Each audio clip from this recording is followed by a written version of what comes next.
What best deal is there than to trade your laughter with the devil so as to win everything? Sounds like a good deal, until it isn't. The story begins in a quiet, worn-down part of Germany, where a boy named Timm Thaler goes about his daily life. He grows up in a place where money is always scarce, yet he moves through the world with an ease that feels uncommon for someone his age. People often notice him for one simple reason. Tim laughs often, and when he does, it has a way of drawing attention without effort. Tim's days are mostly spent with those closest to him. Ida, the baker's daughter, is his constant companion and closest friend. His other anchor is his father, Hans, a hard-working man who never seems to catch a break. Whenever they find the time, father and son visit the local racetrack together. Hans enjoys betting not because he wins, but because it gives him hope. No matter how many times luck fails him, he keeps believing that things will eventually change. He often tells Tim that one day they will leave their struggles behind and sit down for a proper meal at the best restaurant in the city. That sense of routine shifts one morning at the bakery. Hans introduces Tim to Lydia, a woman he plans to start a new life with, and her son Erwin.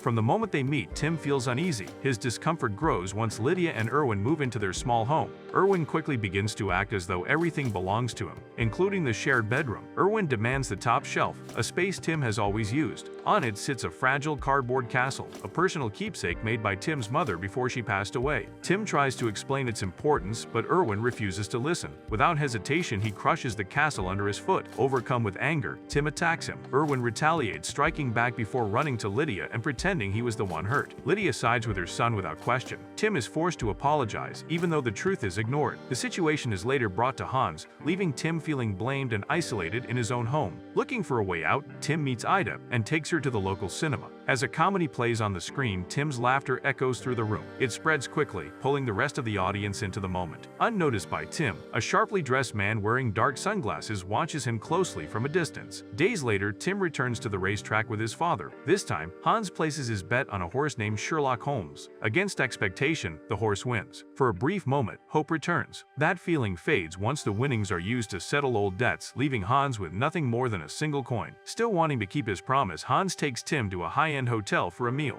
They are stopped at the entrance, judged for their appearance, and turned away. Hans hides his disappointment and chooses not to argue. Instead, he spends the rest of the day with Tim, enjoying their time together in simple ways. That afternoon becomes their final memory. While working at a construction site, a heavy beam suddenly breaks loose and falls, killing Hans instantly. With no money left behind, the funeral is small and somber, and Hans is buried without a marker. Tim is left devastated. When he tries to honor his father with flowers taken from a nearby grave, his stepmother harshly scolds him. Overwhelmed and alone, Tim runs into the city crying out for his father and the life he has lost. His wandering eventually leads him back to the racetrack. There, he notices a coin reflecting light on the ground. As he picks it up, the same man from the cinema steps forward. He introduces himself as Baron Lefewit, claiming to be the richest man alive. He encourages Tim to place a bet. Tim hesitates, reminding him that children are not allowed to gamble, but the Baron calmly replies that the matter has already been handled. The Baron directs Tim's attention to a horse called Westwinder. Tim is convinced the horse has no chance of winning, but he follows the instruction and places the bet anyway. To his complete surprise, Westwinder finishes first. Tim collects the money, yet there is no excitement in the moment. He has achieved what his father always dreamed of, but there is no one beside him to share it with. Noticing Tim's troubled state,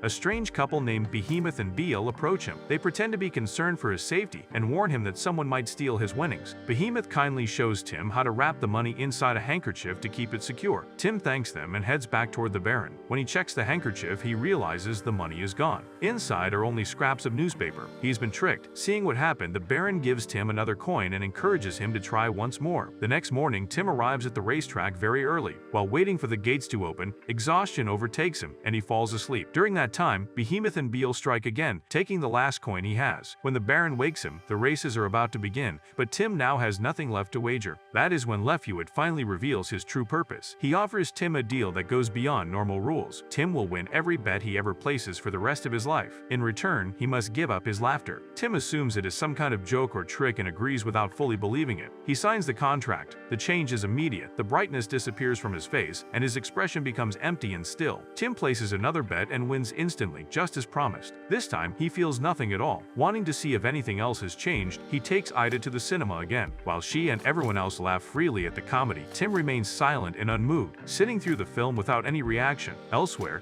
At the Baron's headquarters, Lafayette reveals that Behemoth and Beale are not ordinary people but magical servants under his control. To keep them hidden while they continue watching Tim, he transforms them into mice. Back in town, Ida becomes deeply unsettled by Tim's cold behavior. When she asks how he suddenly became rich, Tim makes up a story about stealing money from a city senator. He hopes the lie will scare her away. Instead, the rumor spreads quickly throughout the town. Although the police later confirm that Tim did nothing wrong, the damage has already been done. Ida feels hurt by Tim's attitude, and Lydia takes full control of the money he has won. With no one left to trust, Tim begins using his strange ability to gain more wealth. He wins every game of marbles at school, taking money from his classmates with ease. The other children soon grow suspicious. They sense something is wrong with Tim's constant victories and begin avoiding him, accusing him of cheating. Ida attempts to make peace by bringing him a cake, but Lydia and Erwin stop her before she can see Tim. They eat the cake themselves and never tell him that Ida came looking for him. Lydia's desire for money soon takes control. She drags Tim back to the racetrack, determined to see his strange luck for herself. Tim wins the first race without effort. In the second race, however, the horse he selects performs poorly and finishes far behind the others. Lydia and Erwin immediately turn on him, scolding him for failing. Their anger is cut short when officials announce that the horses that placed first, second, and third have all been disqualified. With that decision, Tim is named the winner. Even surrounded by stacks of money, Tim feels empty. The wealth does nothing to ease the pain of losing his father or the silence left by his missing laughter. Lost in thought, he makes his way to the luxury hotel that once turned him away. This time, the staff already knows his reputation as the boy who never loses. At the hotel, a receptionist named Kresmir challenges Tim to a game of cards. Tim raises the stakes, betting not just money but his future. If he wins, he wants a job at the hotel so he can finally free himself from Lydia's control. Tim wins the game, and the hotel owner, Ivan, agrees to hire him as an elevator operator. That night, Tim leaves behind a short note for Lydia and Erwin and moves out to begin a life of his own. On his way to start the job, Tim runs into Ida. She tries to reconnect and speak kindly to him, but Tim remains distant. His mind is fixed on one goal, finding the Baron and reclaiming what he lost. As Tim walks away, Ida is left behind, deeply hurt. Not long after, she encounters the Baron herself. He has placed her mother under a magical sleep and offers to help change Tim back to the boy he once was. Desperate, Ida is drawn into a dangerous agreement. Back at the hotel, Tim stumbles upon two mice trapped inside a bucket. He recognizes them as Behemoth and Beale, transformed into animals by the Baron. Instead of harming them, Tim releases them. The act of kindness shakes the two, filling them with regret for their past actions and weakening their loyalty to Lafayette. Soon after, Tim uncovers a crucial detail in the contract. If he ever loses a bet, the deal will be broken. With this in mind, he challenges Kresmir to another wager. Tim bets that the Baron himself will arrive at the hotel the following day. Kresmir is stunned when the prediction comes true, and the Baron checks in exactly as Tim said he would. When Tim finally comes face to face with the Baron inside the elevator, the truth becomes impossible to ignore. The Baron laughs at him and explains that losing is not an option. The magic binding the contract cannot fail. As he slowly removes his sunglasses, Tim is struck with horror. The eyes staring back at him are no longer the Baron's. They are Ida's unmistakable blue eyes. In that moment, Tim understands that his friend has been pulled into the same nightmare. Knowing Ida is in immediate danger, Tim rushes into action. He makes a bet with Kresmir, wagering that he can reach the bakery faster than ever before. The ride is won, and Tim races through the city. When he finds Ida, she is sitting alone in a darkened room. Her eyes have changed color, turning a dull yellow, and she can no longer see in the light. She can only move within the shadows. Refusing to give up, Tim uses his luck one final time and bets that Ida will regain her sight. The magic responds. Ida's vision returns, and at the same time, the Baron is struck across the city by a sudden, crushing pain as the stolen eyes disappear from him. Tim returns to the hotel, determined to confront the Baron again, only to discover he has already vanished. Kresmir, who has watched Tim grow more miserable with every win, finally listens as Tim explains the full truth about the contract. Kresmir suggests a risky idea. Tim should place a bet claiming that he is richer than the Baron. Since the Baron is known as the wealthiest man alive, contradicting that fact should result in a loss. Tim agrees, but the plan fails. The curse remains intact. Kresmir continues digging and focuses on the Baron's name. He realizes that Lafayette spelled backward forms a German word associated with the devil. Before he can warn Tim, a shadowy force attacks him inside the elevator. Tim later wakes up to guards telling him that the Baron has died and named Tim as the heir to his soul. It quickly becomes clear this is another trick. The Baron has staged his death and assumed a new identity, transferring his fortune to Tim. By doing so, Tim is now officially the richest person in the world, which means the bet with Kresmir still counts as a win.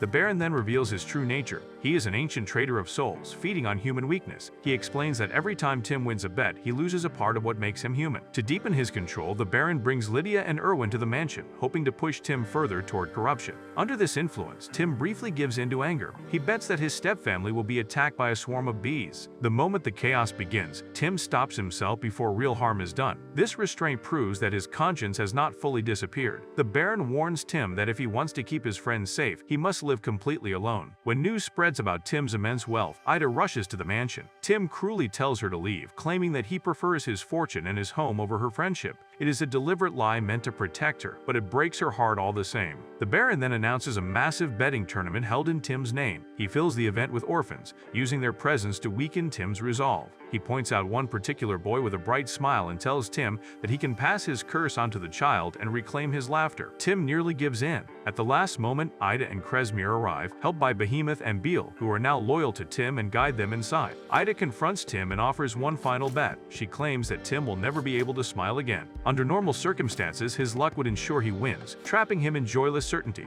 At first, Tim hesitates, still clouded by the Baron's influence. Sensing control slipping away, the Baron summons a violent storm to distract him. In the middle of the chaos, Ida reminds Tim of a simple joke from their childhood. The memory cuts through the darkness surrounding him. Tim finally understands what he has been fighting for. He accepts Ida's bet, choosing his soul over his fortune. The surge of energy that follows destroys the contract and drives the Baron away. When everything settles, Tim laughs again, freely and honestly for the first time in years. The children encounter the Baron one last time. He is now old and broken, crying diamonds as he begs them to sell their souls. Tim refuses without hesitation. Behemoth and Beale stand guard, preventing their former master from getting close. Defeated, the Baron fades into the shadows, turning the two back into mice. In the end, Tim and Ida return to their old neighborhood, bringing the mice with them. Tim moves into the bakery with Ida and her mother. At last, he understands that happiness does not come from winning or wealth, but from being able to smile freely alongside the people who truly matter.